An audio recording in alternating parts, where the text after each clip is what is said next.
Week అంతా ఎదురు చూసేదేమో Sunday కోసం. ఆ సండే ఏమో ఇలా వచ్చి అలా వెళ్ళిపోతుంది. సండే వచ్చింది కదా కూల్‌గా రిలాక్స్ అవుదామని అలా ఫోన్ పట్టుకొని కూర్చున్నా అంతే. మా అమ్మొచ్చి నేను కుట్టిన బ్లౌజులన్నీ నా ముందు పడేసింది. "ఏంటమ్మా ఇలా పడేసావు?" అని అడిగితే, "కుట్టడం తెలుసు కానీ చేతి పని చేయడం తెలీదా?" అంటూ పంచాంగం మొదలుపెట్టి తిడుతూనే ఉంది. ఇంకేం చేస్తాం, రిలాక్స్ లేదు ఏమీ లేదు. మళ్ళీ మొదలుపెట్టి బ్లౌజ్‌కి హెమ్మింగ్ చేసుకుంటూ కూర్చున్నా. ఈ అమ్మలందరూ ఇంతే కదా! ఎంత పని చేసినా 24 గంటలు ఆ ఫోనేనా అంటుంటారు కదా! రోజులో ఉన్నదే 24 గంటలు. మినిమమ్ 8 అవర్స్ నిద్రపోతాం కదా!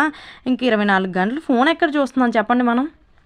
ఇంక ఇంట్లో ఎంత పని చేసినా అంతసేపు చేసావా, ఇంతసేపు చేసావా అని అడగరు గానీ, కొంచెం సేపు ఫోన్ పట్టుకుంటే మాత్రం ఎప్పుడు ఫోనేనా అంటుంటారు. ఈ అమ్మలందరూ ఇంతే, ఎప్పుడూ అర్థం కారు. మన పని అయ్యాక ఫోన్ పట్టుకున్నా కూడా మనం ఏం పని చేయనట్లే మాట్లాడతారు.